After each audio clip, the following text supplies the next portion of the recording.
Hi guys, this is Bryan's point of view. I'm just gonna jump straight into it again. School was finally out for the summer, and Nicole and I would be going into 6th grade. We'd been best friends since kindergarten, and she's been my crush for just as long. I fell in love with her when I saw how determined she was to protect one of those fuzzy white caterpillars. She was gonna take it home with her, but Skylar threw it out the window, making Nicole cry. Ooh, that was a bad stunt. My heart raced whenever she was close to me, and I hoped she didn't notice. I loved her, and sometimes I think she loved me too, but I didn't want to scare her away by telling her how I felt. Girls complain about how their guy's best friend always falls in love with them, and I don't want to make Nicole feel that way. Instead, I watched her with loving eyes, keeping it to myself. I spent almost my entire summer with her and her sisters. One day, we'd been sitting on her porch when a truck pulled in the driveway next door. Nicole had told me that there wasn't anyone living there, so this came as a shock for both of us. 4 people climbed out, a young boy, maybe Nichelle's age, and a girl our age. She looked rude, and Nicole seemed to have picked up on it too. Her mom told us that they were good kids, and she even suggested Nicole befriend the girl. The girl's name was Ellie, and I don't think she would be a nice addition to her little friend group. Little because there were 2 of us. See, Bryan knows. Bryan knows that there's no circle. Ellie's cousins lived across the street, but those kids were vampires. I never saw them come outside unless we were going to school. I don't know what Cobra does, but he must get some because he's got a tan. Skyline, on the other hand, is paler than a vampire. So, Cobra probably just sits in the backyard and does nothing. But you can't see the backyard. But just because people aren't hanging out in the front yard doesn't mean that they're not outside. Unfortunately, my house kind of sits sideways on the road, so my back and front yard aren't really technically what would be the back and front yard. But from the road, you could pretty much see me no matter where I was. And you would know I go outside. I don't really go outside all that much anymore, but I used to. Also, the only reason I mentioned, I guess, the darkness of their skin, I don't want to say that wrong. I feel like that's not the way to say it. But the only reason I mentioned that Skyline is pale and Cobra is not is because the dolls we had used for them, Cobra was like a pale or a darker color than Skyline.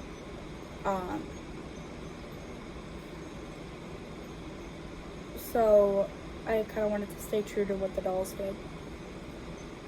did. Nicole admits to me that she doesn't want to be friends with Ellie, and I tell her I don't blame her. We watch the sky a lot, something we both love doing. I like pointing out cloud shapes and constellations at night. Sometimes I almost fell asleep, but then she'd say something and I'd be wide awake again. I liked spending time with Nicole. She was on her side facing me. Bryan, have you ever loved anyone? I turned to her. Her silver eyes were practically glowing in the moonlight. She was beautiful, and her long hair was tucked underneath her almost. I'm just going to take away that almost there. I remember her saying something about cutting it, but she changed her mind so she could keep the black part too. I didn't know what to say. Kind of, I admit. She smiled. I have too. I wondered what she was doing. Why did she ask me something like that? After a moment of silence, she asked, "Did you ever tell them you loved them?" No. Me either. Sorry. I just saw an Amazon truck and now I gotta stalk my package. I think it was delivered.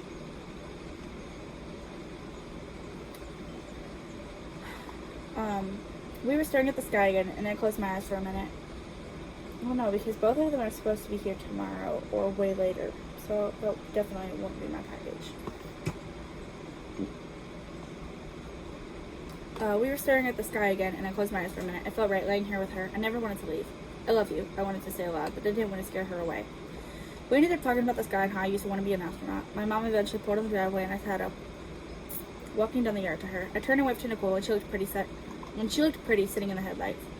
It looked like she said something as I climbed into the car, but I couldn't read her lips. Maybe I was imagining things. Mom took me home, and I got ready for bed. I was thankful to be able to see Nicole every day, even though her parents weren't always home, and we ended up being babysitters. Mom trusted me to not do anything bad. You're a good kid, Bryan. What can I say? I lay down in bed, staring at the ceiling. I loved her. I think she loved me too, but I didn't want to say it first. I don't think I wanted to admit it to myself.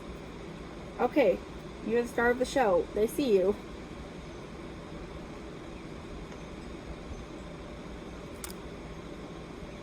Any minute now. Okay, your big back is in the way. The big back. You're a big back cat. In the morning, Mom was shaking me gently. Come eat breakfast, Bryan. Why is your butt leaking litter?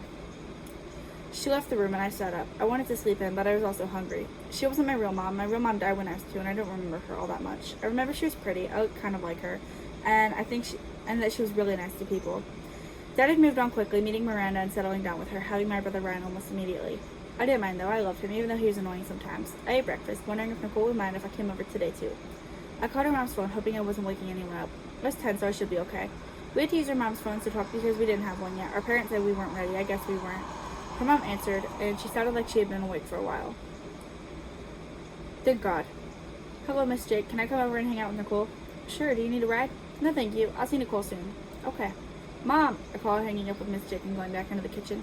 Can I go over to Nicole's? Mom smiled, shaking her head. You two spend an awful lot of time together.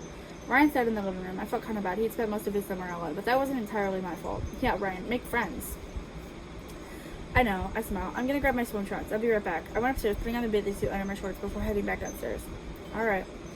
Where's your bathing suit? Under my shorts, I replied, running out to the car. We've been swimming a lot lately, and I was prepared this time. Mom smiled, following me and driving me over to Nicole's house. Oh, so we're gonna put on the swimsuit, but we're not gonna grab a towel. She was already outside, and she was in her one-piece bathing suit. I followed her around the yard to see Nichelle and Raquel blowing bubbles while sitting in the pool. Nicole slid into the pool, and I jumped in after taking off my shorts and shirt. The girls laughed as the water splashed them before Raquel brought over an inflated beach ball. Now that Brian's here, we can play volleyball. Yay! Nichelle smiles. Brian, whose team do you want to be on? I don't care. Either works. The girls try to decide who'd best have me on their team, and I'm paired with Nichelle. We beat Raquel and Nicole, and everyone does a rotation. Eventually, we've all been on the same team once, and we just float around. Nicole's floating on a longer floaty, and I sink underwater, coming up under her and grabbing her, pulling her under the water with me. She splashes me in the eyes when she comes back up, and I start laughing. I was not prepared for that. Jesus. She wipes her eyes and sighs. I can't believe you. I grinned, swimming away she chased me. Nichelle liked to be dropped into the pool, so I picked her up and dropped her as many times as I could before I was tired. I wasn't much taller than them, and I wasn't the strongest kid around either. Well, compared to the girls, I was, but you know. The last day of summer came too soon, and we were once again in the pool. I was sunburned because I hadn't bothered to use sunscreen, but I didn't care. I had too much fun playing to notice I was starting to look like a lobster. My mom noticed, but I ignored her. We love you, Bryan. You are my favorite character. You and Nicole, I should say. We were playing mermaids, and Nichelle and Raquel wouldn't let me be a mermaid. Man, not mermaid, man. Nicole was sitting on a chair facing the pool, and she had a book in her lap. If she didn't have the book, I would definitely splash her, but books aren't meant to get wet. I protested being a mermaid, but they crowned me a princess, so I accepted it. Suddenly, someone with a southern accent called over to us. Hey, can I come over and play too? A kid was standing near the gate that connected Ellie's and Nicole's backyards, and Nicole allowed him to come over, telling him she'd beat him up if he wasn't nice. The kid came over. He was definitely Nichelle's age, with blue eyes and curly brown hair. You could tell the two were siblings by their hair. Other than that, I'm not sure they looked alike. He introduced himself as Elle, and he complained about Ellie, and he said she was stuck up and he didn't like her one friend that she had. He said he was kind of glad his parents moved because it meant he had a chance to make friends and stuff. He was floating, and I began blowing up a unicorn floaty from Nichelle. I was telling him what we had been playing, and he was talking about his sister. Eventually, while floating happily and telling us how much he dislikes his sister, I smiled. You really don't like her, huh? She thinks she's special. She is. Special needs. I stopped blowing up the floaty and looked at Nicole, hoping I heard the same thing as everyone else. Her open mouth and wide eyes confirm it. Raquel was laughing, and Nichelle was swimming around, waiting for her floaty. The floaty floats away from me, and I clear my throat. Let's just go back to playing mermaids. I swam to the side of the pool the floaty had escaped to, putting it on the side of the pool as Nichelle followed me. I can reword that.